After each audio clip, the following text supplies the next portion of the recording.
everybody, it's Allie, and welcome to our Y&R Chat for Sunday, August 25th, 2019. Happy Election Week! And might I extend a hearty congratulations to our newest district attorney, Michael Baldwin. District Attorney Baldwin does have a nice ring to it. Although I have to admit, when I was in the voting booth on Tuesday, I cast a write-in vote for Pat Foley, the Crimson Lights Employee of the Month. I just felt like with all of the excellent work she's been doing at the coffee house, she could really clean up this town. I have just been hearing nothing but good things about Pat Foley's work. And I really would have liked to have seen her parlay that into her political career, but that's all right. I'm sure that Michael is going to do a fine job too. He has big plans for his tenure as district attorney. First and foremost being to issue an arrest warrant for Chloe, haul her back to Genoa City, and pop her into jail. Now, I have to admit that when I first saw what Michael had done, I was perplexed. I didn't understand what was going on. I was confused. I was completely on board with Kevin, who ran right into the police station and decked Michael right in the face. Looked like it nearly knocked him out. But then I logged in to yrchat.com and a very smart viewer named Keisha had left a comment that enlightened me to exactly what was going on in Michael's mind. Keisha says, has anyone seen the movie Speed? What do you do when the bad guy has the hostage? You shoot the hostage! Michael took away Adam's power over Kevin and Chloe by turning them in. Michael shot the hostages. Hell, I'm Team Adam, and even I can admit that was genius. Well, it has been so long since I've seen the movie Speed, but I can completely appreciate the analogy here. And yes, Keisha, it actually is genius. I really like this twist so much better than the feelings that I've been having for weeks now that Michael just seems like he's being dumb and duped by Adam. I mean, Michael could have turned Chloe into the cops without becoming the district attorney, but by becoming the district attorney, he can now make sure that she gets a lenient punishment while, as you say, he's taking away Adam's power. So yeah, thank you. Thank you, Y&R, for restoring Michael in my eyes. Thank you also for allowing Michael to open up to Lauren about what his plans were this week. I'm back on board with Michael now. So, the only thing we have to deal with now, second on the agenda, can we get Michael to do something about his hair? Since Cuckoo Magoo Chloe is back in town now, maybe we'll finally start to get some progress on Billy's story. It seemed to shift a little bit this week. Did anybody else notice that? Suddenly what's going on with Billy feels less ghostly, less haunting-y. And it feels more like a black and white detective movie, or maybe like Billy belongs in one of Tracy's novels. I don't know. The tone seemed to have shifted. Billy left Kyle and Lola's wedding reception early, and he goes to Crimson Lights. He happens upon Michael and Adam having a conversation, kind of seeming to be cohorting, and Billy is listening in from the back patio at the coffee house while intensely chewing a piece of gum.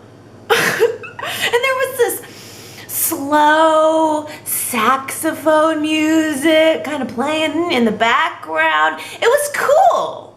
I actually liked it. Jason Thompson was kind of turning me on the way that he was smacking on that gum. He was giving me a kind of a bad boy Michael Keaton vibe. It was sexy. I don't think I've ever seen anyone sexily chew a piece of gum, but he somehow accomplished it. And then with the slow music in the background, the vibe just felt more intriguing and less annoying to me.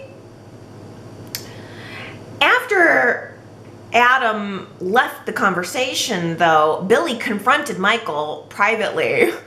And he just, again, he sort of has this different, edgy feeling about him. Billy told a charming story to Michael about rat kings. Apparently how when two rats get their tails intertwined, they fuse together. The tails fuse together, and then they're stuck together for life, and they become rat kings. I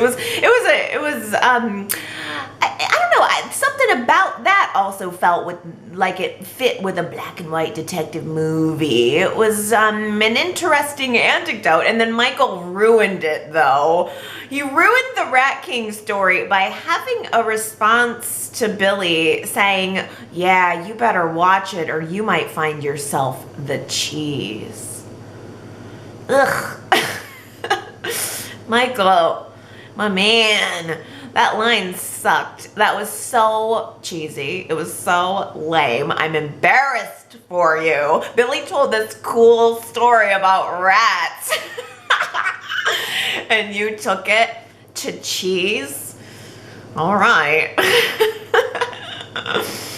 I don't know. I keep thinking to myself, well, if Y&R is filmed 4 to 6 weeks in advance, and these stories have been easily dragged out for 4 to 6 weeks, I mean longer than that, then I wonder if it's possible that Y&R was, like, they were screen testing a few things, and now we're starting to see the point where they realized some of it wasn't working, and now there's a shift. It feels in general this week that a lot of pegs have found new holes.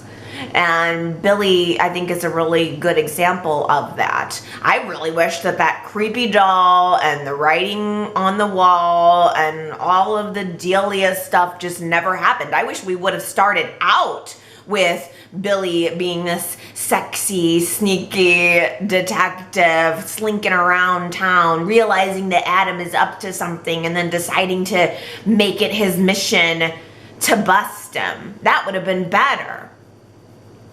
I mean, because Billy needs another mission besides wanting Adam dead and going around town and implying that to everybody who will listen to him. Billy needs to focus on something else. Like, I don't know, maybe backing up some of his talk with some action when it comes to this Jabot merger with Ashley. Do you think that Ashley can be trusted right now? When it comes to this Jabot merger, is she on the up and up? Does she really want to partner with Jack and with Jabot, or is she just pulling a long con here? I know that this is probably not a story that's going to get front burner attention next week, but I thought it might make an interesting poll question to see what everybody else is getting as an impression on Ashley's motives. Do you think she can be trusted? YRChat.com, that's the poll question for the week. Honestly, I think Billy is right to be concerned.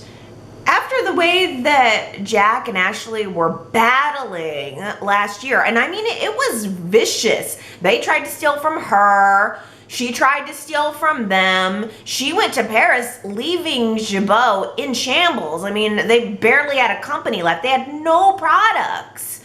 And now Jabot has finally been able to fight and scratch and claw their way back up to the top. And they're just letting the fox right back into the hen house again? I don't know. I think I'm voting no, that maybe Ashley's up to something. I mean, I'm not saying that's where the story is going necessarily, but I am saying that I think Billy's concerns about Ashley are legitimate.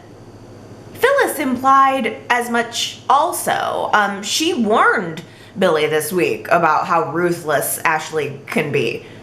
Ashley can be just as ruthless as Billy can, according to Phyllis. Yes, Billy called Phyllis into a very odd meeting this week where he pretty much told her that she needs to get on the right side or she's gonna get caught in the middle. Adam's going down. And Phyllis was very clearly creeped out by the conversation. It took a dark turn very quickly in a way that she wasn't expecting. But Phyllis didn't tell Adam about it, and she didn't heed Billy's warning. She's still very much involved with Adam. She's kind of friends with him. It really, again, feels like there's a shift.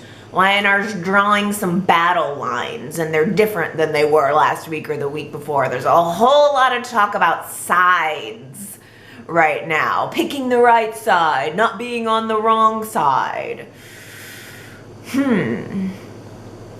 Phyllis did have some great dialogue, though, in that scene with Billy. She pretty much said, why is it that there are so many people in this town who have done so many bad things, and yet Adam and I are the only ones who get labeled and judged for it? Why is there a double standard? We all do bad things, yet we're the bad people. Look at what Kyle did to Summer.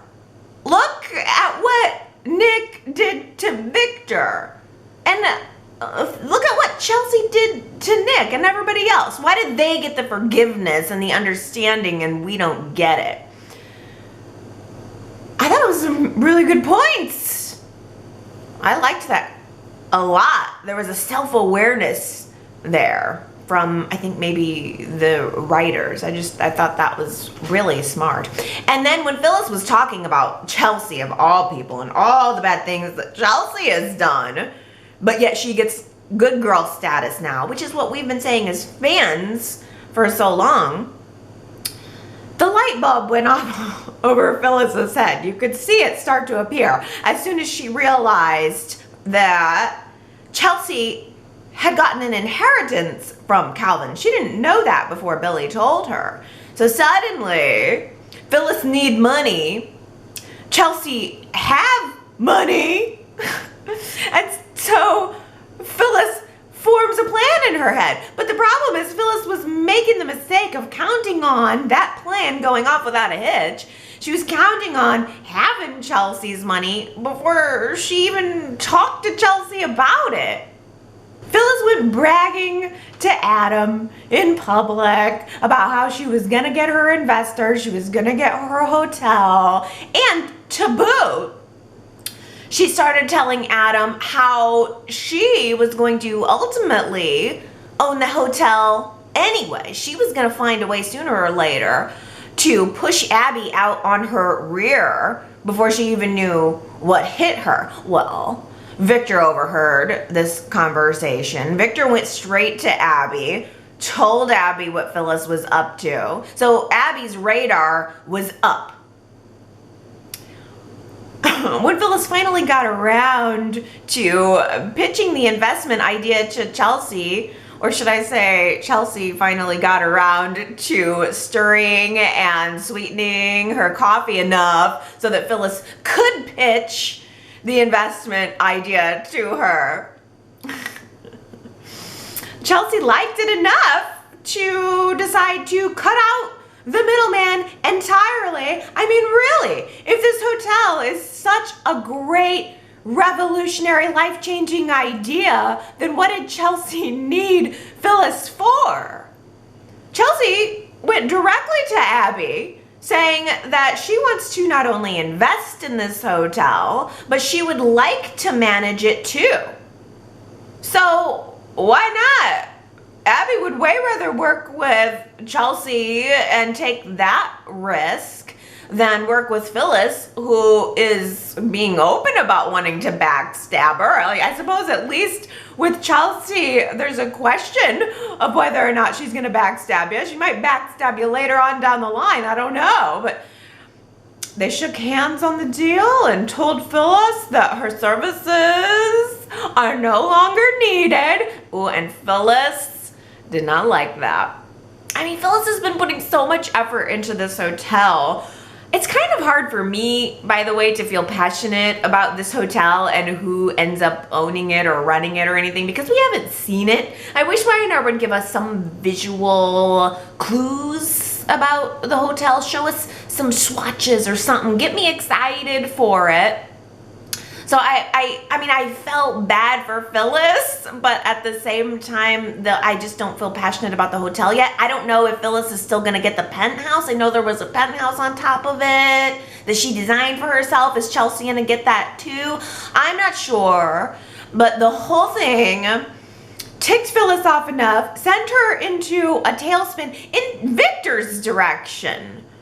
But I mean, Victor of all people, I mean, it wasn't exactly his fault. It was her fault for mouthing off in public. I don't know why she would expect Victor's loyalty to be to her instead of to his own daughter. Of course he was going to tell his daughter what he overheard. I don't know. All of this is just setting up Phyllis and Adam to have a common enemy, Victor and the Newmans.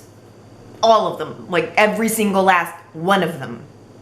It's going to be Adam and Phyllis against the world. And I kind of like that. They make good frenemies, in a way. At Michael's inauguration party, Adam and Phyllis had a surprisingly meaningful conversation. I like the way they communicate with each other. Yeah, Phyllis was going on about how brilliant she is, but she also seemed to key in on how lost Adam is, and she tried to talk to him about the direction that his life is taking, the decisions that he's making, and encouraged him to think about what's really important to him. Think about the life that he wants to lead. And oddly, it seemed to have an effect on Adam. He seemed to really hear what she was saying. So much so that he walked away from the conversation and stole both of her drinks. She was at the bar ordering drinks for her and Summer, and Adam he grabbed them both and walked away like, these are mine now. He was bothered. He was shook by that conversation. So much so, in fact, that he turned around immediately and asked to meet with Sharon so that he could pop the question on her so that he could ask her to marry him. Maybe, I don't know, asking her out on a date would have been a good first step. Like a movie, or maybe dinner, or I don't know, just go to the park and steal candy from babies. I don't know. Something other than jumping right to marriage. Asked her to jump. He should have just asked her to jump in the sack a couple more times. But marriage? It's no wonder that it blew Sharon's mind. Here's the thing.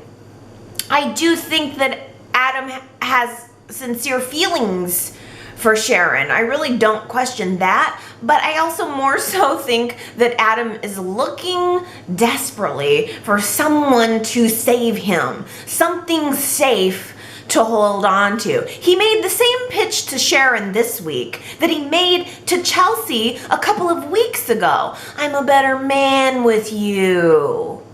I'm the only man for you.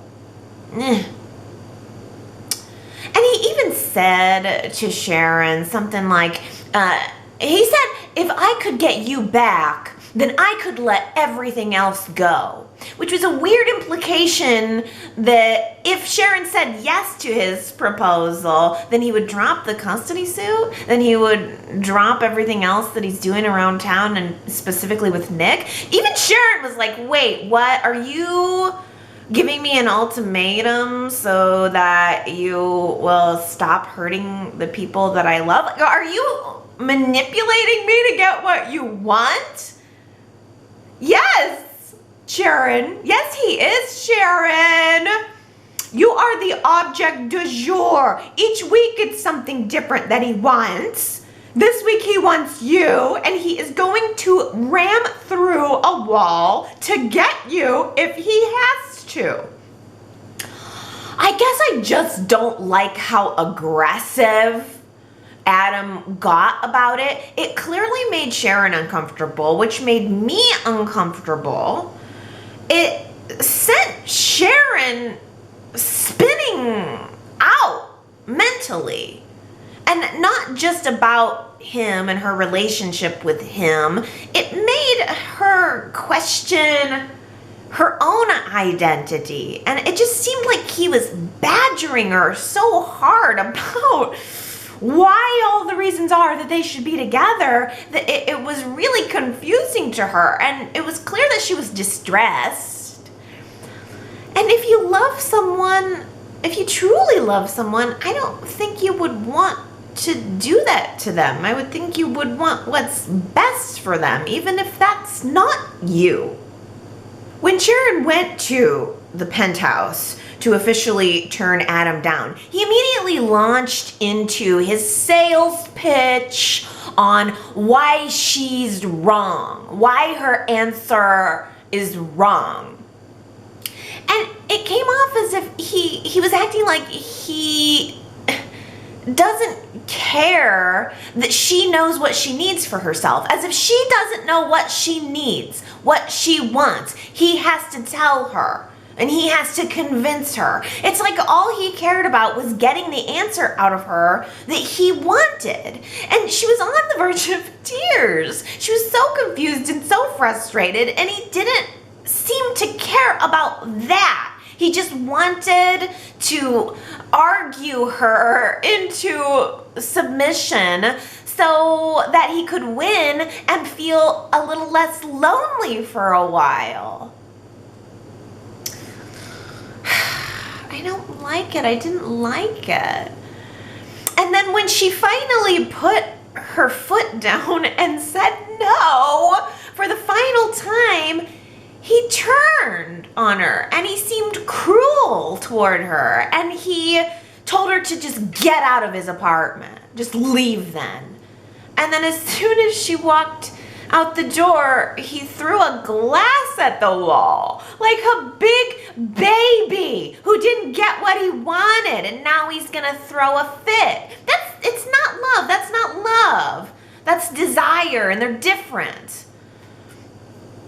Besides, Adam's approach was all wrong. If he really wanted Sharon to say yes, he should have played the long game. If he wanted Sharon to say yes, he should have still been saying no. Because she only wanted him when she couldn't have him. But now that she can have him, now she's trying to practice some self-restraint. Okay. But she didn't turn down his marriage proposal because she doesn't want him, or because she doesn't care about him, or even because she doesn't love him. She clearly does. She turned down the proposal because she knows that the relationship isn't good for her, that it's toxic. Just because it feels feels good doesn't mean it is good. Ask any addict that. And now the whole thing, she's got this whole head trip going on now, questioning herself. She's worried about the darkness in her, and she feels that the darkness in her connects with the darkness in Adam. Look, there is darkness in everybody. There's darkness and light everywhere in the world. That's the nature of this world. That doesn't mean that just because you have darkness and acknowledge your darkness and know that it's there, doesn't mean that you have to indulge it.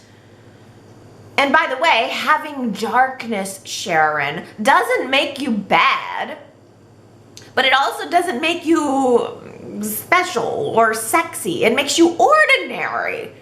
What makes a person extraordinary is the ability to rise above it. Does that make an interesting TV show? Hell no. But I also don't want to lose sight of reality completely here. Like, one of the things that has helped drag our species up out of the mud is the desire to be better, to improve ourselves, to improve the world around us, to be kind to the people around us, to create, not destroy. So Adam's whole pitch about him and Sharon just being two dark little peas in a pod was such a total turnoff to me. I like nice boys, and I ain't interested in fixing nobody. Oh, I didn't always feel that way. I used to quite like the bad boys until I realized that it's too much work and you're never gonna get them anyway. You're always gonna want the bad boy, but the bad boy's always gonna be loyal to himself. It just doesn't work out. It's too much work. Bad boys are too much work.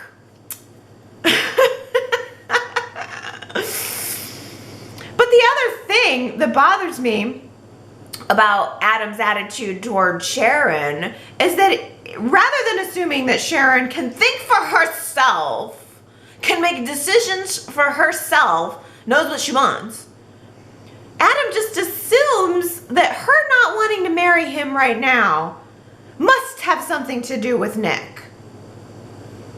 Once again, Adam, this is not about Nick. Sharon has barely had any contact with Nick prior to Thursday and Friday's show.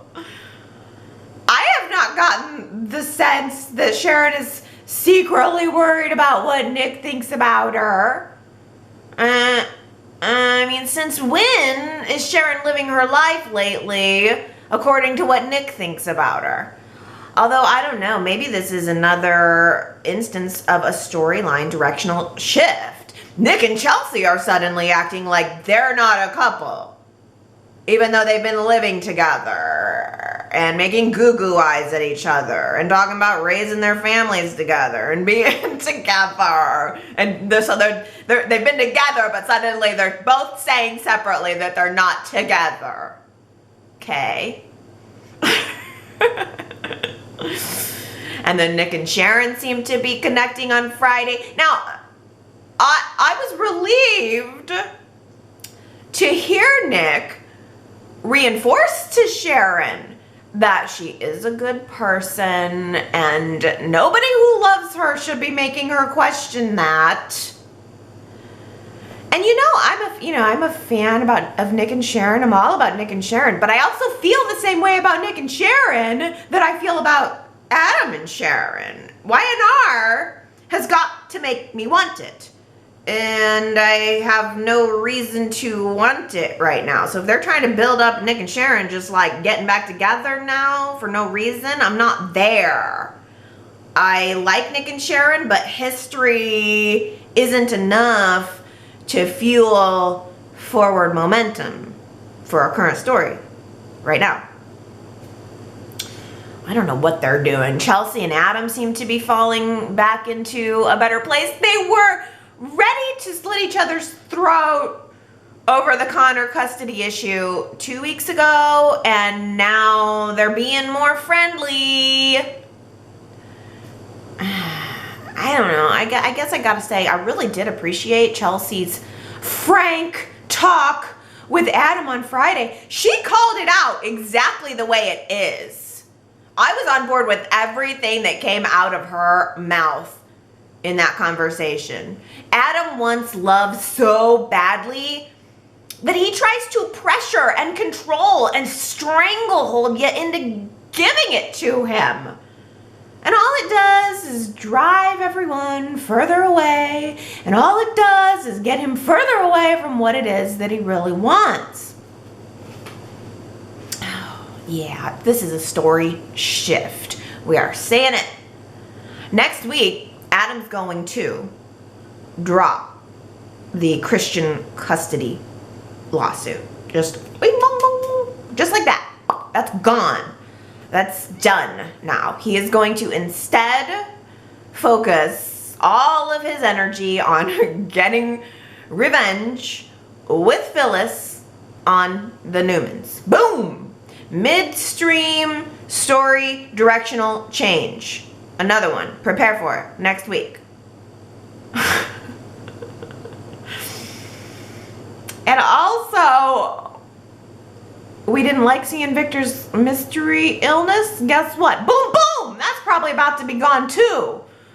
I can sense a miracle cure coming. Oh, there might be a few more indications that he might still not be completely well, but he's on his way to recovery. Victor sure has been walking around town perfectly fine this week, counting his enemies and collecting his allies.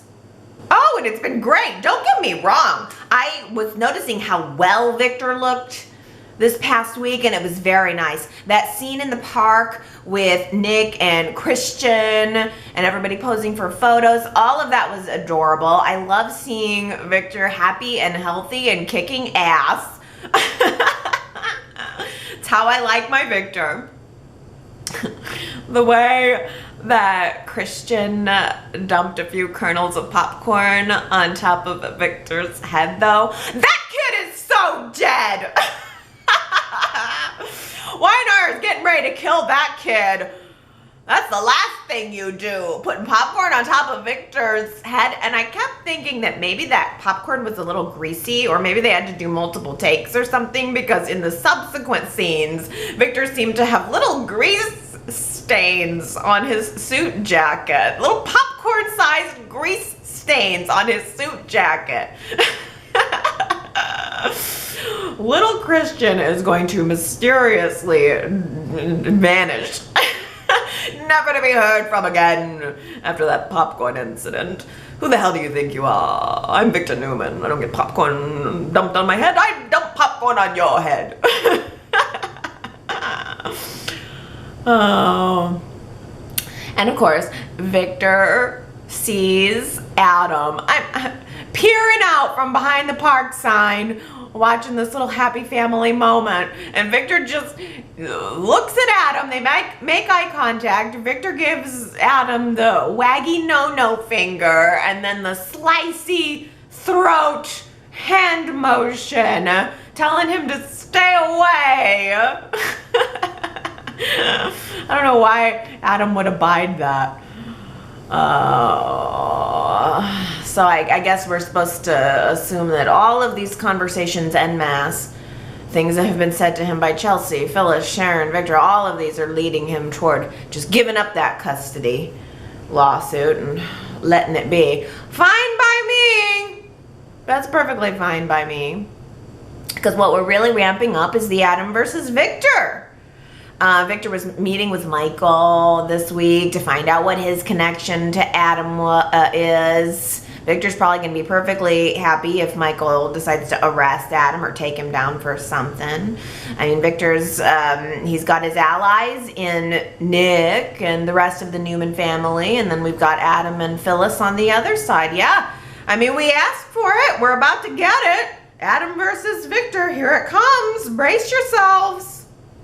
Last week, I asked you guys if you gave Kyle and Lola's wedding a thumbs up or a thumbs down. How about this close vote? 52% of Y&R chatters gave Kyle and Lola's wedding a thumbs up, 48% thumbs down. That's so close. I took a look at comments, and I'll read some later. It seemed like the majority of people who gave it a thumbs down were more thumbs downing Kyle and Lola than the actual wedding venue. It seemed like a lot of people had nice things to say about the setup, that it was a lovely wedding in general. They just wished it wasn't Kyle and Lola's. Wish that wedding went to somebody else. I still like it. I thought I'd, even though it's been nearly a week since we were at that reception at this point, I thought I would toss out a couple more notes from the wedding reception, because I thought it was interesting that Jack and Celeste shared a dance. Ooh la la. They also both gave a toast. And you know what? I have to mention this. Jack had an interesting moment during his toast where he asked everyone to raise a glass for someone who couldn't be there. And I appreciate that everyone ended up raising the glass in honor of Dina. I mean, thank you so very much. But I really thought that Jack was going to say Diane. I mean, so much of Kyle and Lola's wedding has been about Lola's family and the Rosaleses, but what about Kyle's family? What about Kyle's mother? Jack should have mentioned in his speech how much Diane loved their son, how much she would have loved to have been there, how proud she would have been of him. Man. If Y&R was going to bring anyone back to life, I think that Diane would be a great candidate. She was a fun troublemaker. I liked all of the versions of Diane, all of them. Even Maura West, the last version of her, which for some reason the audience didn't seem to connect with her. She just wasn't popular with the fans, but I never understood it. I always really liked her. I think Diane coming back would be really cool because it would also give Nikki some story, since Nikki's the one who killed her. Nikki's got no story right now.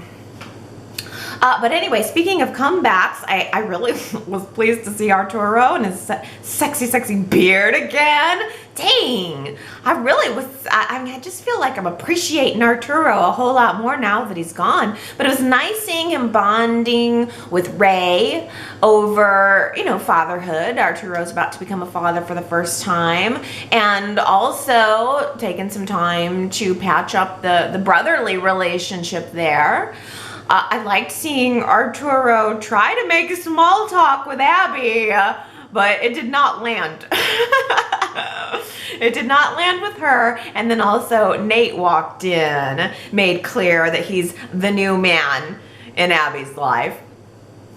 Did anybody notice that Abby at Lola's wedding bouquet toss was standing pretty front and center for someone who was just going to catch the bouquet and then toss it away the moment it hit her hands? Why was she standing directly behind Lola if she didn't want the bouquet? I guess everybody felt pressured into it. I have to say, I thought that the wedding bouquet toss was one of the cutest, most clever things that I've seen on this show in a while. It was like all of the women grabbed the bouquet for a second and then tossed it to the next person. It was not even like a bouquet of flowers. It was more like a hot potato. Everybody couldn't wait to get rid of it, but tossing it to the next person. I mean, that bouquet tossed between like 5 different people. I was dying. Mariah caught it eventually, and she hesitated for a moment, and she looked at Tessa, and they both like kind of say, why not? And then they kissed, kept the bouquet. It was fun. I really liked that moment. That was my favorite part of the reception for sure. It was also fun to see Mariah and Tessa just chilling on the rooftop bar on Friday. They were having some fruity drinks and some flirting and some fun.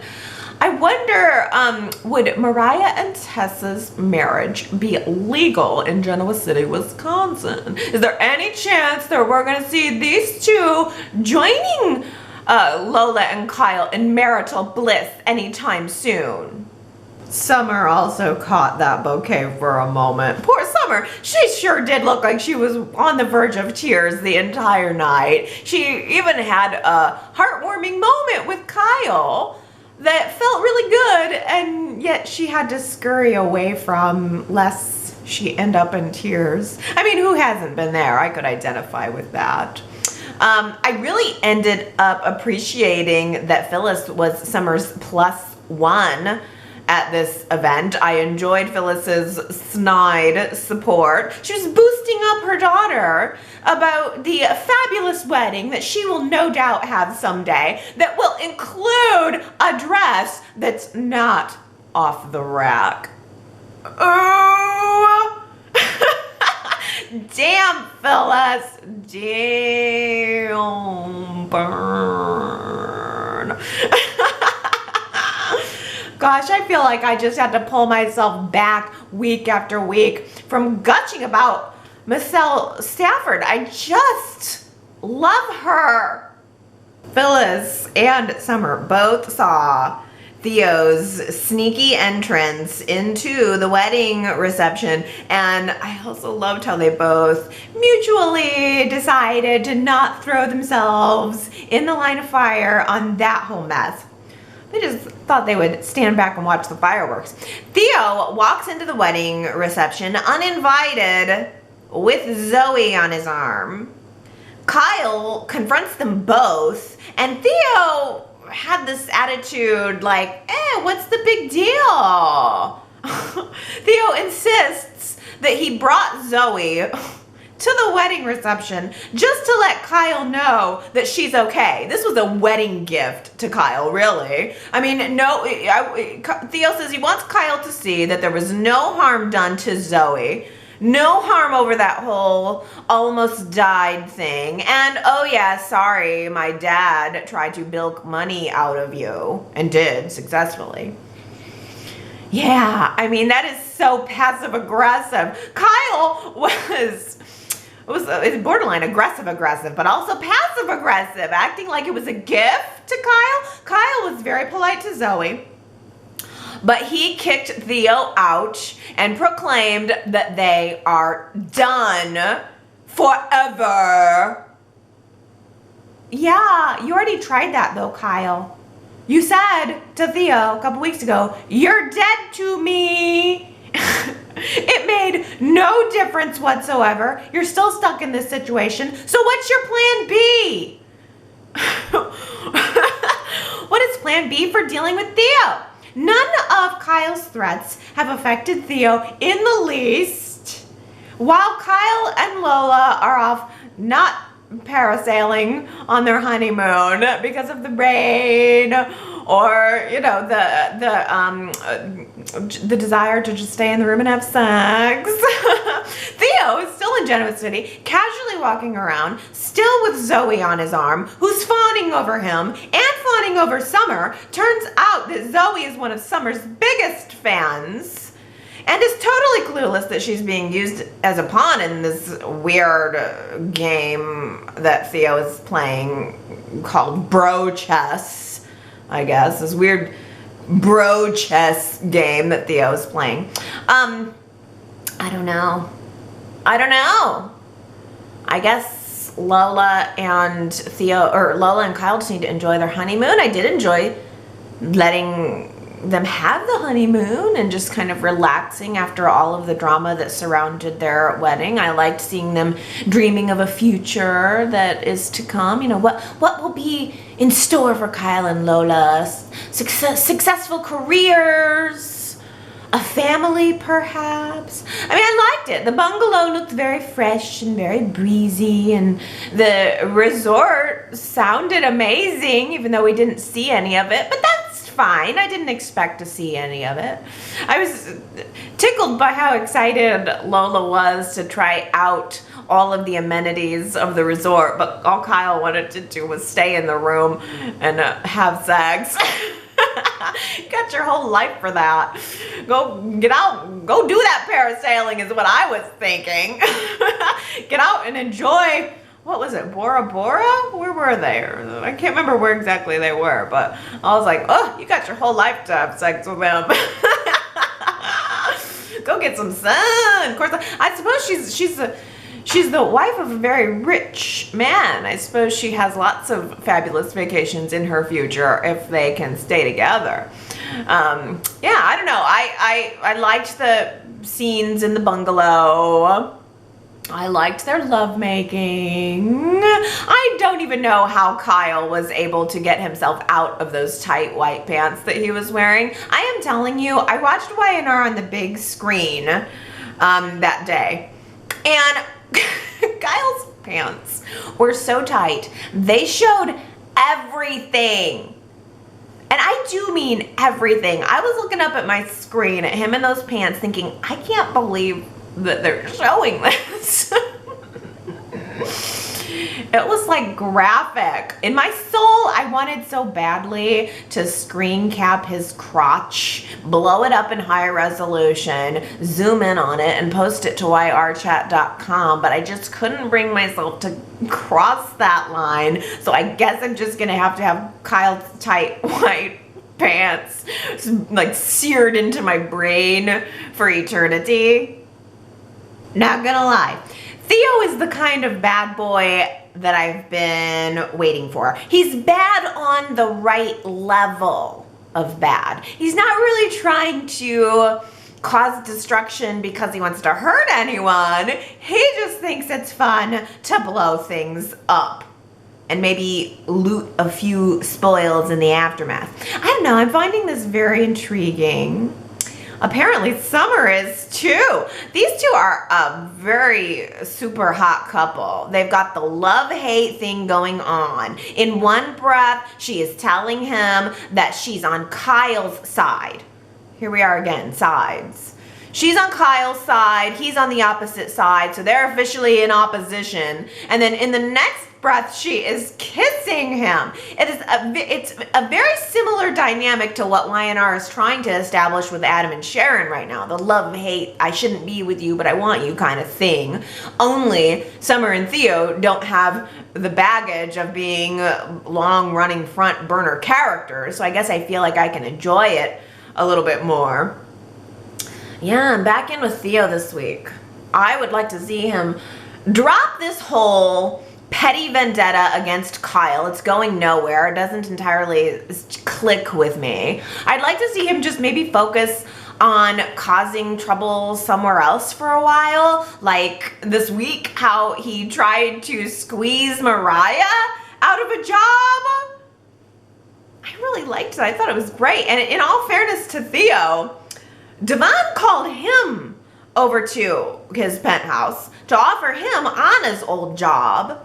And Theo simply said that he felt like he would make a better fit at Power Communications, that his skills would fit in better there. And then Theo started to list a few of his qualifications and also a few of his very legitimate reasons for why he thinks Mariah isn't qualified for the job that she has.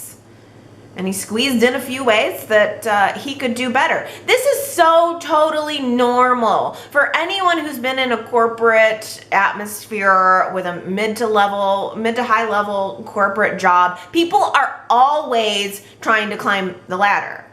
There's always someone who's wanting your job and will do and say what they need to do to get it.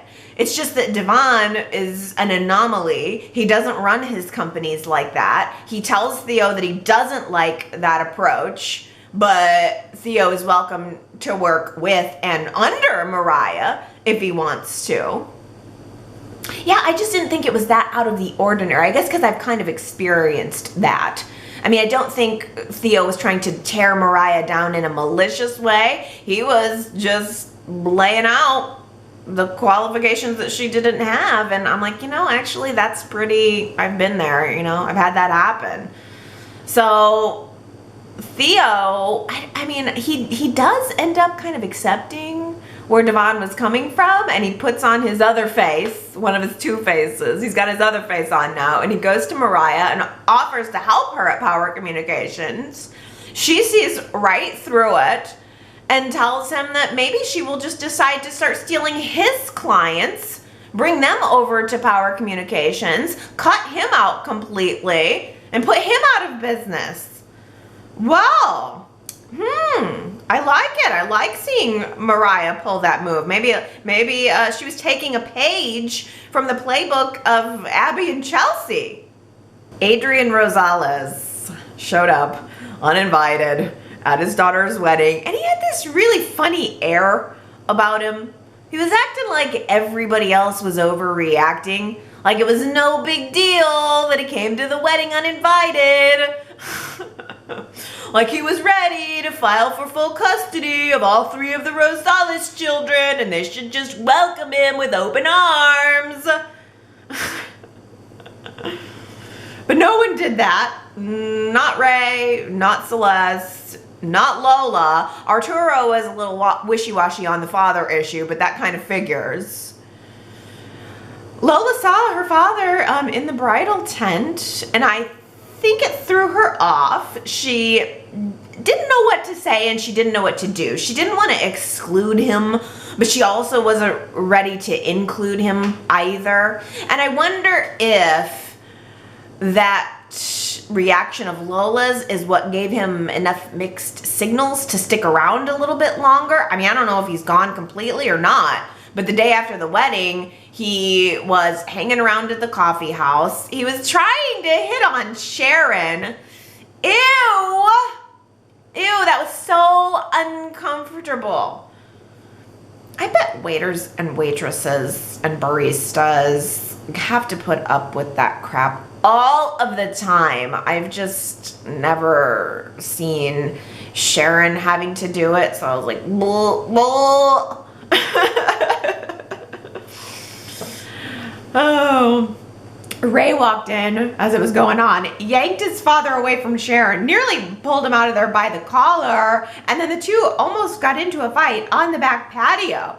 Celeste happened to walk in and she broke it up, sent Ray away, had a conversation with Adrian, and I just still feel so confused about why she hasn't revealed the reason that they broke up most recently. She was ready to go to bat for him not that long ago, and now he's back to being a bad guy in her eyes.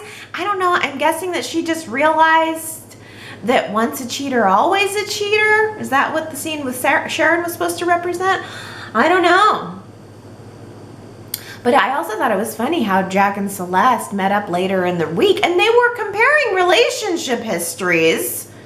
She was talking about Adrian, Jack was talking about Carrie and Phyllis, and it seemed like a date, like the way people share their love resumes when they start dating someone. But then Celeste announced that she's going back to Miami. I know she didn't leave at the same time that Arturo left, and I don't know if Adrian left or not, but Celeste said that she was going to be seeing Arturo soon, so I'm guessing she's going to be leaving. I think that's kind of a bummer. Just when I got the more Celeste that I was asking for, she's going to be gone again.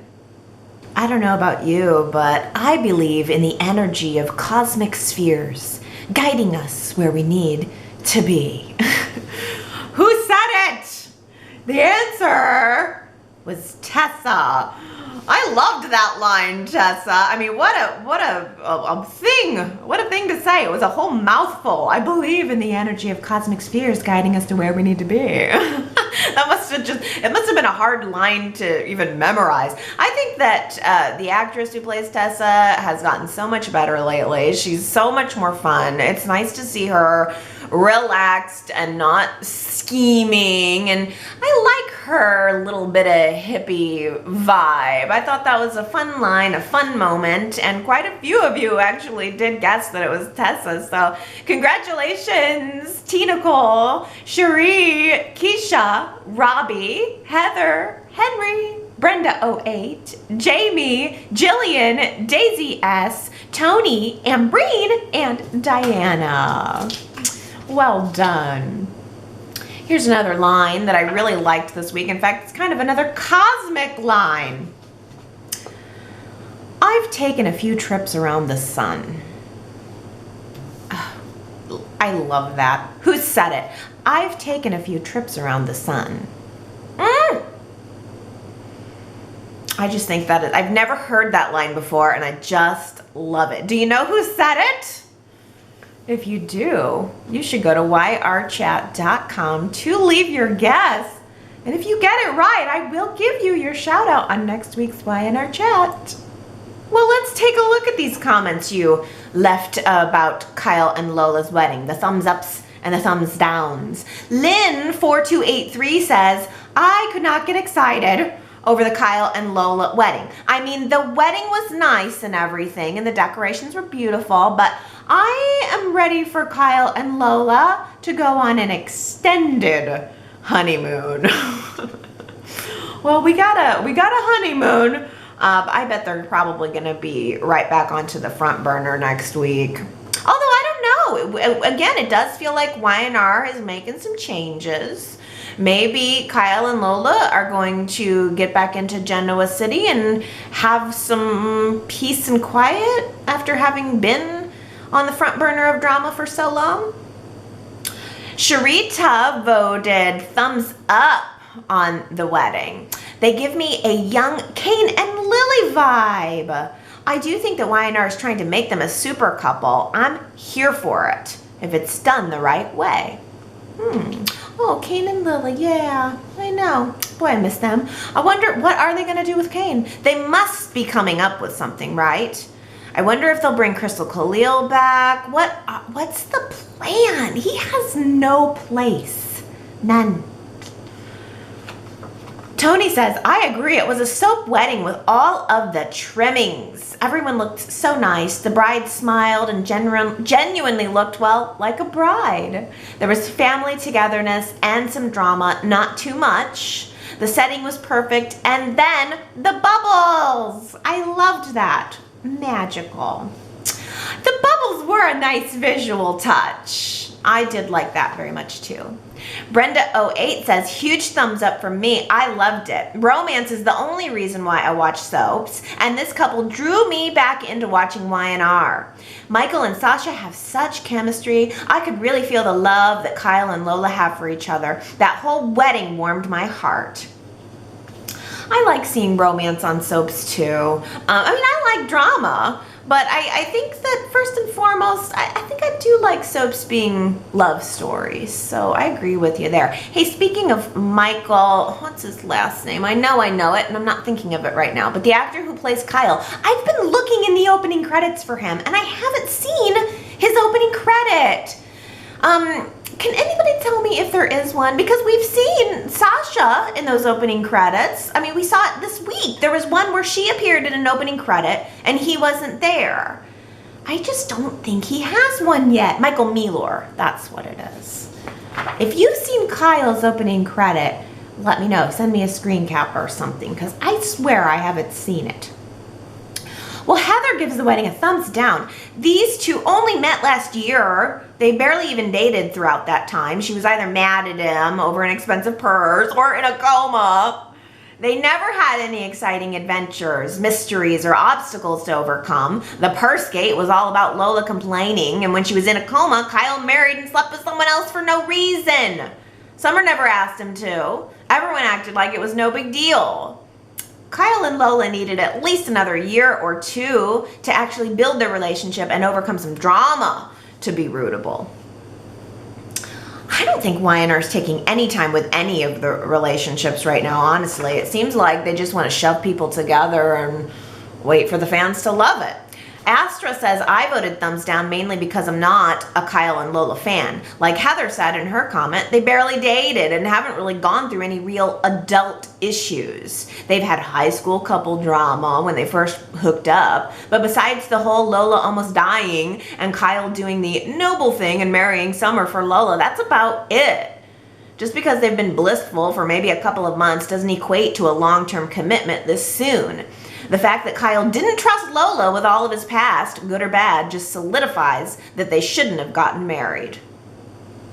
Doesn't it seem though like a couple of months of bliss equals forever in the landscape of what's going on the show right now? It's just couples don't last. This was what my complaint was a couple of weeks ago, that it seems like they don't cultivate anyone to be a long-term couple, so it just doesn't feel like anyone's gonna be together that long, so you just don't get used to anyone, and I think it cuts into the ability to really get into a couple. Although I like Lola and Kyle. I mean, they just seem very sweet with each other. I gave the wedding a thumbs up, and I liked them, but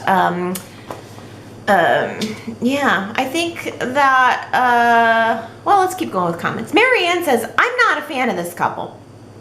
I think Summer and Kyle were a more interesting TV couple. Kyle and Lola are just the ride off into the sunset couple when both actors leave the show or the show leaves the airwaves. I hear and read podcasts and blogs where some viewers wished that Y&R kept Arturo and Mia over Ray or Lola. I get that, especially with Celeste in the picture. I think the scenes with Mia and Arturo, with the mother-in-law, Celeste, taking Mia to task, would have been a better soap. Ooh. Kyle and Lola would make a good movie with the occasional sequel, or they could be part of a web series for CBS.com. If Days of Our Lives on NBC can have a digital series with Chad and Abby in Paris, then better budgeted and higher rated Y&R might want to consider a similar story with Y&R characters. Ooh, oh, there's so much to pick from here, Mary Ann, because I really like what you're setting up as an alternate Rosales family story with Celeste getting up in Arturo and Mia's business. You're right, that would have been good. I still like Lola and Ray, but that would have been good. I think they should have kept them all. And I had no idea that Days of Our Lives was doing a digital series. It's the smart thing to do, really. Y&R does not use their property very well, or CBS does not use the Y&R property very well. There is so much more that they could be doing to monetize The Young and the Restless. There's so much more that they could be doing to put more content out there, especially as we get into this time where over-the-air shows don't get as much attention. A lot of people don't have cable subscriptions. A lot of people don't just turn on the TV and flick through cable channels. A lot of people are looking on Netflix or whatever their subscriptions are. CBS has this wonderful platform of CBS All Access. I mean, they got tons of original series. Doing a Y&R movie or a Y&R short would be a great way to bring people from that CBS All Access platform into the show. I just don't know why they don't do more with Y&R. But yeah, great comment. And also I liked, I think you're kind of hitting on what I was getting ready to say earlier, which is that Kyle and Lola seem nice. Do I feel super passionate about them? No. I mean, I guess I just think they seem like a nice, happy couple, and that makes me happy especially when the show is not happy in a lot of places right now.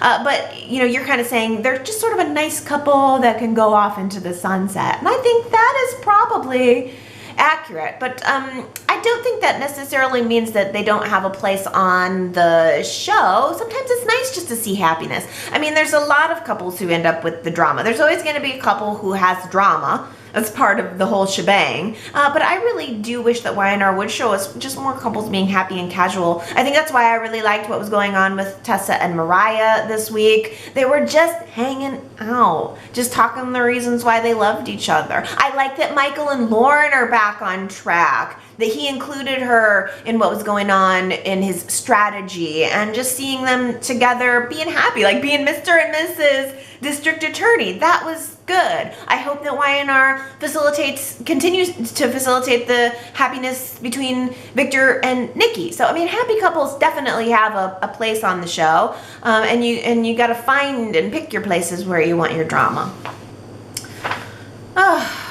Robbie says, I voted thumbs up on the wedding. Now, I'll be the first one to admit that I'm not all that interested in the love story stuff that happens in soaps. But I found myself really into the wedding. In recent years, Y&R has moved away from the super couples format, where many of the relationships that we see on the show are not true super couples and are just more short stint relationships. I think that maybe Devon and Hillary were the last one we had. We had Victor and Nikki and Billy and Victoria, but other than that, we don't really have another super couple on the canvas. Honestly, who is Nick's one true love? I think most people would say Sharon, but they're awful together. Is it Chelsea? Phyllis? I say all of this because I truly feel like Lola and Kyle are destined to be super couple status. It was love at first sight, and they've worked so hard to be together. I love the wedding, and I hope it sticks for a while. Good comment. Who is Nick's one true love? I mean, yeah, you gotta admit, I quite prefer Nick and Sharon, but I mean, he's had so many other long-term relationships, and you know, I hold on to Nick and Sharon because they were the super couple that got me into the show. So that just goes back to my connection to my roots and watching the show. But I think it's wonderful that there are probably a lot of young viewers who might just be tuning in for the very first time. Maybe Kyle and Lola are their super couple. Maybe this is someone, you know, that they can always go back to. I like Kyle as a long-term character on the show, and I think Lola's adorable. I mean, there are so many times where I just want to screen cap her face into infinity because she's just got the most beautiful smile. She's just a gorgeous, gorgeous actress. I think she's charming as all get out, and I could see how this would be a couple that would just kind of draw some viewers into the romance. Now, as you know, as we have watched Y&R for so long, some of us, you know, it's like you feel jaded about certain couples, especially when they're not lasting all that long. But yeah, I think that Kyle and Lola could potentially be a super couple.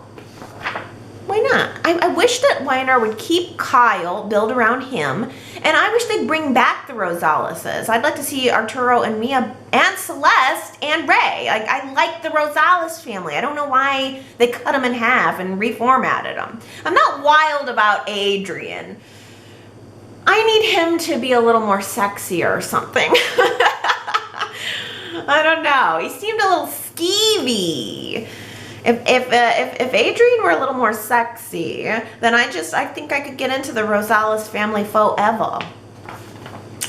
I don't know. I mean, I wonder if Kyle and Lola will be together for long, or if there is another pitfall right around the corner. I wonder if Theo is going to be a problem for them continually, or if that is now done and we are moving into new troublemaking territory for Theo. Jamie says, Theo, total slime ball. Am I right? It's like as soon as Kyle and Lola go off on their honeymoon, he can't help himself. He's like, who else can I mess around with? And then he goes for Mariah. Are you for real? See, I think this is more directional change. That's the only thing that I can chalk it up to. I think the writers must have realized at this point that the taunting of Kyle just had run its course, and yet Theo had enough stuffing to work into something more, and so they're just pushing him in another direction, which I happen to like. Hey, we were talking last week about that little kiss that Phyllis and Kyle shared, and Melissa chimed in to say, I do remember the kiss between Kyle and Phyllis a few years ago. It was when Summer had a huge crush on Kyle and was trying to come on to him. Phyllis thought that Jack was Summer's father at the time. I forget where we were at that time on the Summer's paternity ridiculousness. But Phyllis thought that Summer and Kyle were siblings. She knew that Kyle thought that Summer was attractive and wanted to get him off of Summer's trail by kissing him. Oh, that makes sense. Oh, that's a good flashback. So much paternity drama. See, Y&R needs to steer away from that for a while too. I mean, we had so much of that last year. We need less paternity stuff. Jamie says, you know, part of what I love about Phyllis is when she's grasping at straws for power. She gets knocked down and she tries and tries and tries, and then in the middle she finds out what she really wants. She's really soapishly self-destructive. Oh, I'm loving Phyllis right now. And so much of it is just, I feel like Michelle Stafford is carrying it. All of her facial reactions, all of her interactions, there's just something about her that is so interesting to watch.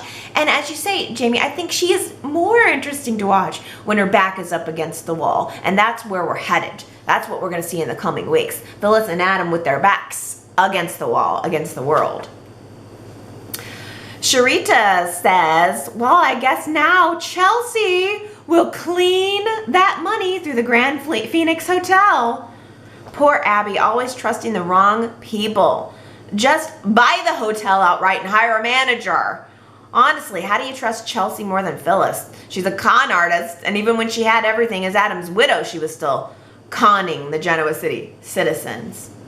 Oh, Sharita, this is good because I didn't even make that connection about Chelsea laundering the money through the hotel. Yes, she was given that dirty money briefcase from Calvin's estate. And you're probably right that maybe that will be her. I don't know. Is Y&R starting to change direction on Chelsea? This is another directional change. Chelsea's changing a little bit this week. So maybe we will see her doing a little bit of sneaky stuff via the hotel. But about Abby, I mean, no kidding. She didn't need an investor.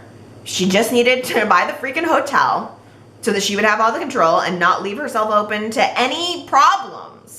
And then she just needed to hire the manager. It does not logically make sense why Abby took on an investor. It is just going to cause her headaches. And if it ain't going to be Phyllis, it's going to be Chelsea or somebody else. But hey, speaking of Chelsea's shift, Diana says, I know not everyone will agree with me, but I was happy when Chelsea told Abby that she wanted to be the manager of the Grand Phoenix Hotel. I didn't realize how much I missed Chelsea until she returned. I am glad that she was not brought back as a short-term character. I wasn't a huge fan before, but I feel like having a break from her has made me like her more than I did before.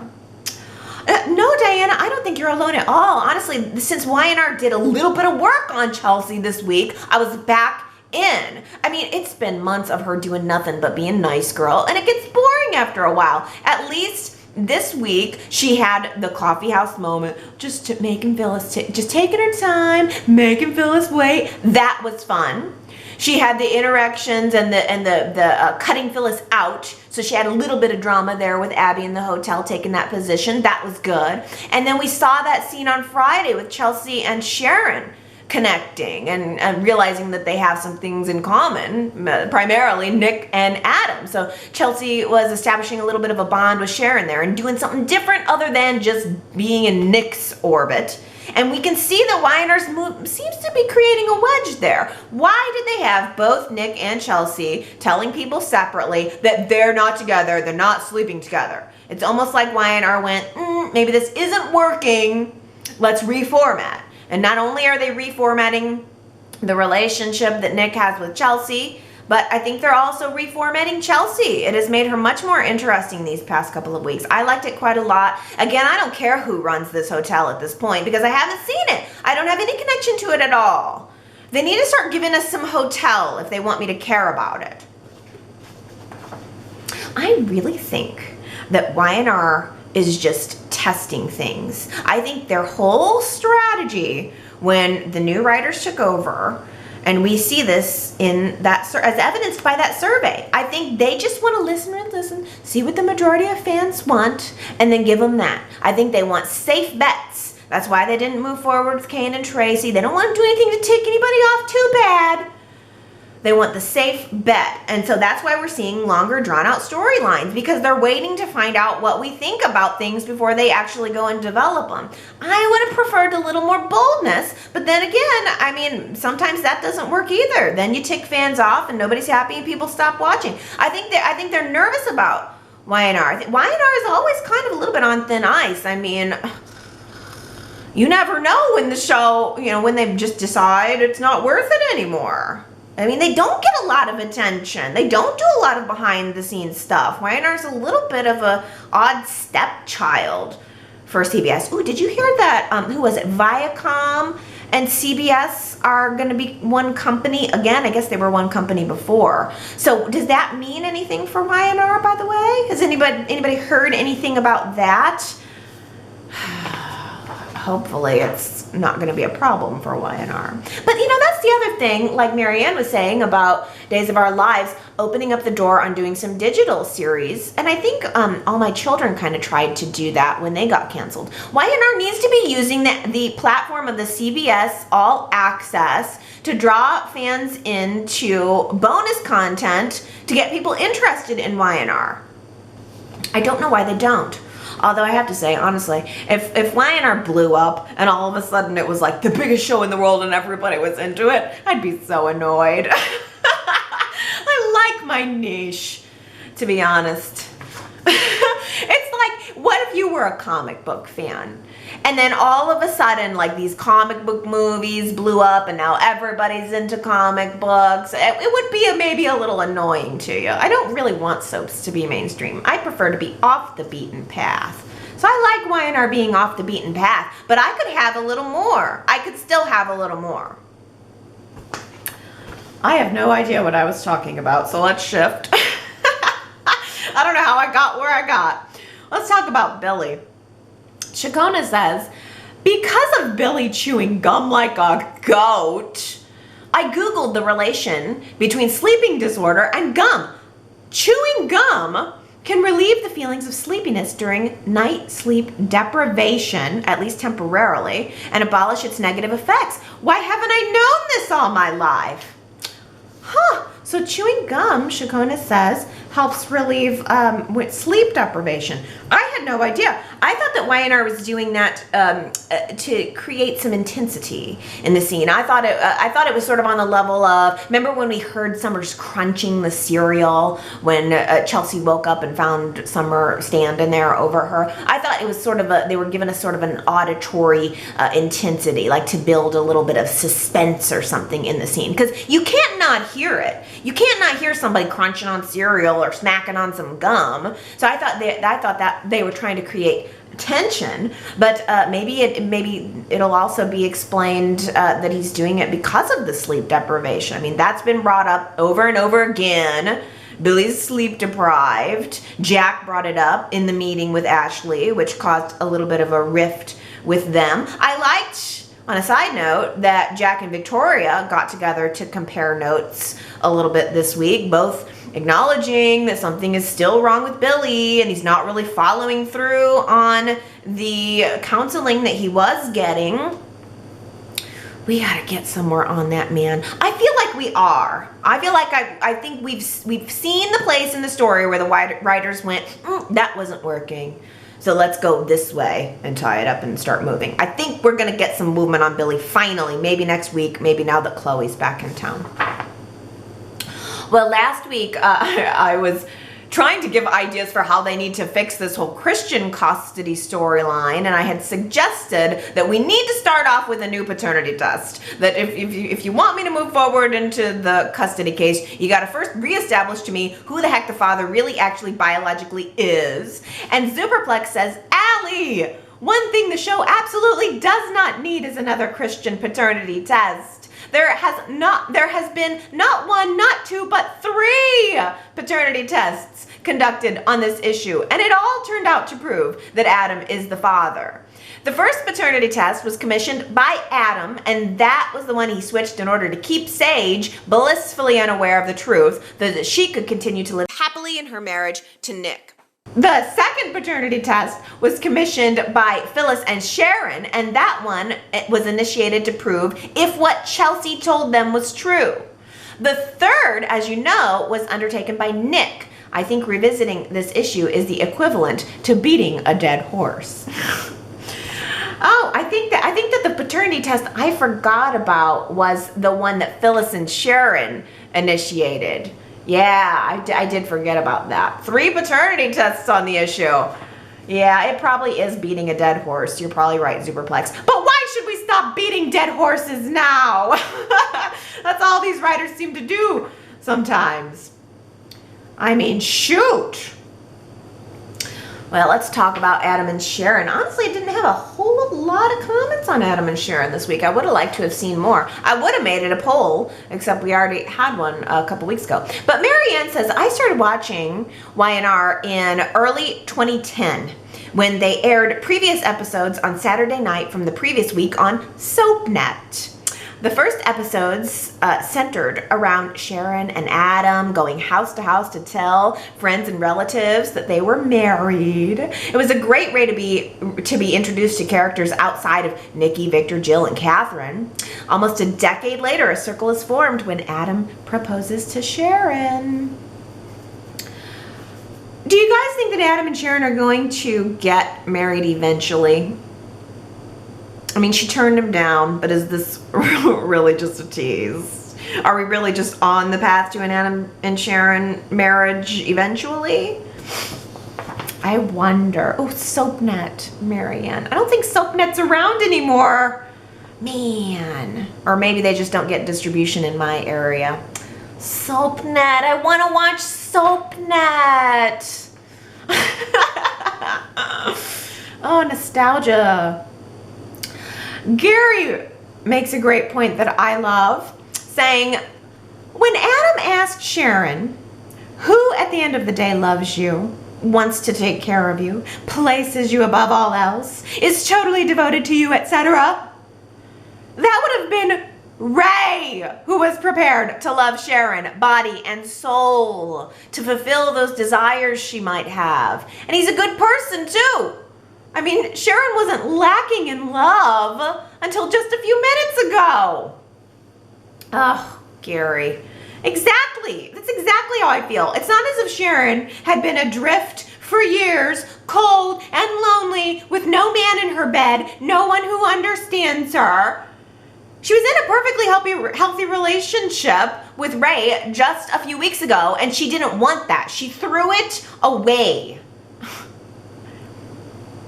And now she has this glimpse of the other side, a glimpse into a life with Adam, the naughty side of herself, the dark side of herself, the Adam side of herself, and she doesn't want that either. Make up your mind, Sharon. What do you want? Every day is a new man. It's like Ray on Friday, Adam on Saturday, Nick on Sunday. She's had it all, and she doesn't want any of it. And if she just wants to focus on her career or something, fine. That's fine with me too. But she didn't want the nice guy. She had him. She got rid of him for the bad boy. Now she has an opportunity to be with the bad boy, and she doesn't want to choose that either. So is she just going to slide back into Nick? Is it going to be a Nick and Sharon reunion now? I don't know what they're doing with this. I also haven't heard any follow-up on Hillary or Michelle Morgan's status. Nothing more than the original rumor article, so nothing is still confirmed. But Henry says, I'm not in favor of bringing Hillary back in any role. That's so over the top. It bugs me when a character leaves and then it appears that the writers realized through fan disapproval that the character added so much to the show, and then they have to get very creative and do a redo. Case in point, Cassie coming back, and it's now Mariah. Well, I think, Henry, that's exactly what these writers, that's what their MO is entirely. I mean, yeah, if that bugs you that they do that, if they're, you know, kind of responding based on fan reaction, then there's going to be a whole lot more of that. I think that's exactly what they're doing. Whether that's the case with Hillary, I don't know. I guess we'll find out. Astra says, yeah, I wasn't a fan of Hillary either. She wasn't bad after she apologized about trying to destroy the Winters family initially before she got with Neil and started sleeping with Devon. She was actually relatable back then. And then after she got kidnapped by Neil, she got a drastic personality change that wasn't as relatable. So I wasn't sad to see her character go. I like the actress though. Wouldn't mind if she was a twin or just a different character unrelated to Hillary. Devon and Elena are super boring, so they need a good shake up. Yeah, Hillary, she did have a drastic personality change, and it was after Neil kidnapped her. I found her more compelling and more interesting after that, though, so I guess it's just different strokes for different folks. But I do agree with you that Devon and Elena are a little boring. They're kind of a nice couple, you know what? They're sort of just nice. Sort of like we were talking about with Kyle and Lola. I mean, there's nothing wrong with them, They both seem like perfectly lovely, happy people, but it's not real exciting. I think you gotta have a mix of both. You gotta have some stable couples that just seem like nice people, like, you know, like life. Sometimes there are relationships that are nice and stable, and then there are relationships and, you know, people that you know that have some crazy relationships. So yeah, I mean, it kind of needs to have that balance. But on the topic of Devon, what's up with the preview of Devon getting a letter from a lawyer about some kind of issue with Catherine's years-old will? What? I mean, is this going to be another will twist? Is this a will twist like Chelsea signing a fake will a couple weeks ago? Like, what is this? I mean, if it was Neil's will, it would make more sense. But Catherine, she's been gone a while, and now we're going back and twisting with her will. I don't like it. Blah. I don't like it already.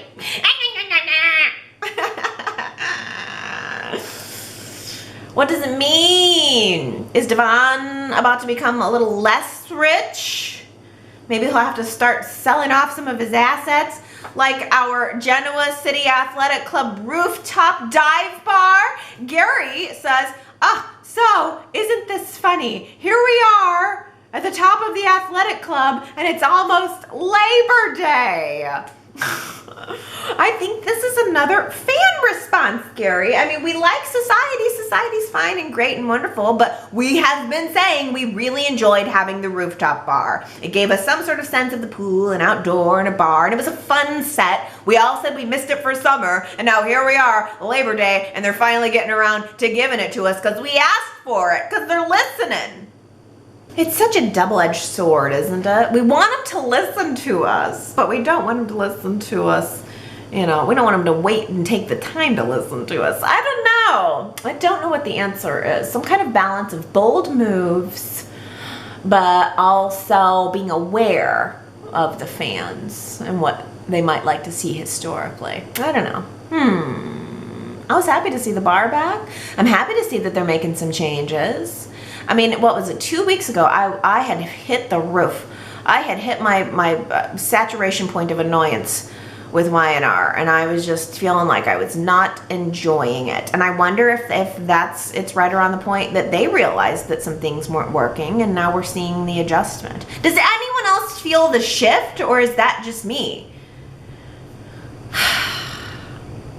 Y&RChat.com is the website if you'd like to leave me some comments about the state of the show or the characters or anything you're thinking and feeling and observing. I want to thank you all so very much for your participation. I really do appreciate it. I love seeing your comments there. It really means a lot to me and really adds a lot to my week and to my overall enjoyment of the show. So please keep those comments coming and come back next week.